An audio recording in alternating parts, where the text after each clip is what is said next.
All good things must come to an end. Welcome to Ms. Mojo, and today, we're counting down our picks for the top 10 things we need to see on the 100 before it ends. For this list, we'll be looking at all those nagging questions that we want answered about the post-apocalyptic TV series before the end of the show with its 7th and final season. Number 10. Closure on the Flame. The Flame had been the Grounders' way of life for centuries, but when Gaia hid the Flame and the Death Wave hit, they had to quickly adapt to a new way of life under Octavia's rule after the final conclave. Ascende Superius. There was a short-lived return to the time of the Commanders with Maddie, but as of the end of Season 6, it seems that the Flame is destroyed for good, and there's sure to be some fallout. If the Flame is gone, are all past Commanders now lost forever? What does this mean for Gaia? Her life's purpose was guarding the Flame and serving the Commander. Now that the time of the Commanders is over, she'll have to find a new sense of purpose. Not the Commander anymore. Number 9. Planet Beta. As it turns out, Sanctum was not the only planet that the Allegis crew scouted for colonization. We're setting sail for Planet Beta. It's a 20-year journey. In the final episodes of Season 6, it's teased that there might be another human colony on Planet Beta, when the Primes talked about fleeing from the 100 and starting over. Could it be possible that the 100 and friends aren't the last of the human race after all? Since Sanctum is actually a moon, could Planet Beta be the planet that it orbits? Or is it another century's travel away? Just wait, Planet Beta? Russell, we don't even know if it's survivable. With the cryo-freezing technology that they possess, could the 100 end up traveling to yet another planet? We need to know. Number 8. Defeating Shaydhedda. For a large portion of Season 6, the Dark Commander, known as Shaydhedda, took over Maddie's mind, shutting out all other commanders in the Flame. Just when it seemed like he was about to take over completely, Raven managed to disconnect him from the Flame and upload him somewhere else, but she couldn't yet erase him for good. The question still remains then, where exactly did Shaydhedda go?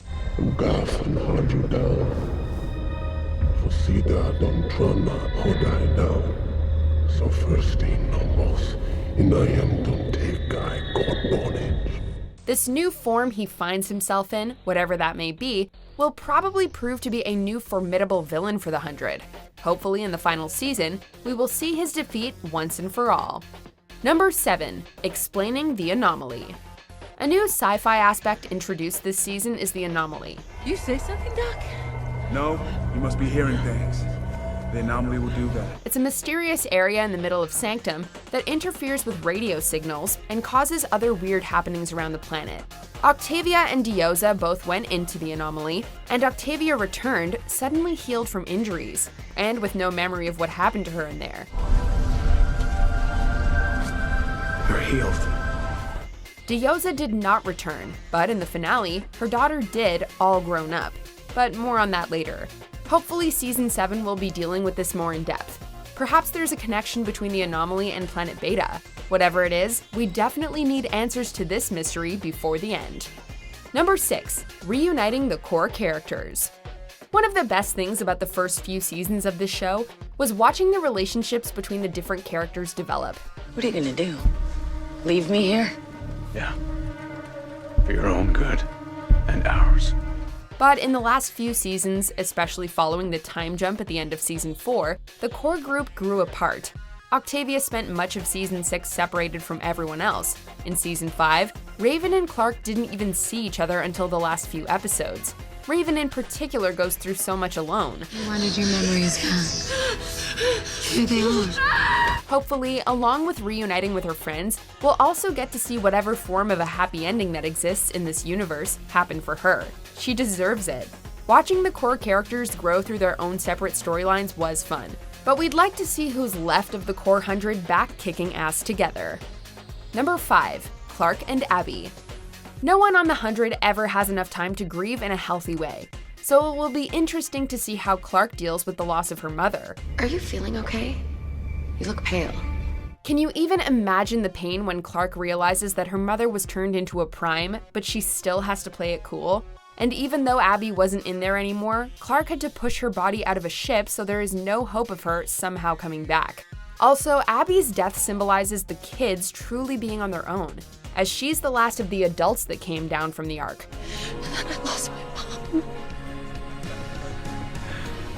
Tell me it was one of Mostly, we hope to see Clarke grow even more as a leader and a mother herself. Number 4. Octavia. After the season 6 finale, the big question on all of our minds is what happened to Octavia? There's never a moment of rest for the 100. Just when it seemed Octavia and Bellamy were finally finding some common ground after defeating the Primes, a grown-up Hope returns from the anomaly and stabs Octavia, who promptly disappears from Bellamy's arms. When season 7 returns, we need to know exactly where she went. Planet Beta perhaps, or maybe whatever planet Sanctum orbits. Is she even still alive? Knowing Octavia, we'd bet on it. And of course, what will Bellamy have to do to find her? Who is this new mysterious he that has Diyoza? Octavia! Octavia! And what new role will Hope play in the group? Number 3. Bellarke. Many fans have been pulling for this relationship since the very beginning. It's undeniable that there's chemistry between these two characters, and there's arguably been a will they won't they push and pull between them. Now there's something I thought I'd never see. But whether they end up together or not, it would be nice just to have a definite answer one way or another. If Clarke and Bellamy do get together in this last season, a few new questions will arise. Though the number one of them being, what about Echo? What are we gonna be now, Bellamy? If not, Bellarke fans can at least take solace in the fact that the couple got hitched in real life. Number 2. Hope. Although the tone of this show has always been very dark, one of the major themes has always been hope. So what now? Now we put it away and hope we never have to use it. Bellamy claims that as long as they're still breathing, he still has hope. Monty had hope that the 100 could be the good guys. You're giving it to people who murder human beings to live forever. That's easy to say. So to end on a note of hope that the human race does in fact survive beyond the 100 would be amazing. Don't you want us to survive, Jasper? No, I don't want us to survive. I want us to live. Maybe after all the fighting, dying, and surviving, the 100 will finally be able to live. Diyoza named her daughter Hope after all. Maybe she represents hope for the future. Before we continue, be sure to subscribe to our channel and ring the bell to get notified about our latest videos. You'll have the option to be notified for occasional videos or all of them. If you're on your phone, make sure you go into your settings and switch on notifications. Number 1. Home for the 100. For 6 seasons, we've watched the 100 search for a place to become their new permanent home. The entire series is prefaced on the idea of humans returning home to Earth from space, but they never seem to be able to last anywhere for very long. I've come to the conclusion that we're the problem. Human beings, all of us. The cycle can't be broken as long as we're here. Jasper thought that it was because humans themselves were the problem, and that they would never figure it out. But we're hoping that Monty was right, and that the 100 can figure out how to make things work. I hope Jasper was wrong, and we aren't the problem. Hopefully, before things end, they will finally find a place to call home. Do you agree with our picks? Check out this other recent clip from Ms. Mojo, and be sure to subscribe and ring the bell to be notified about our latest videos.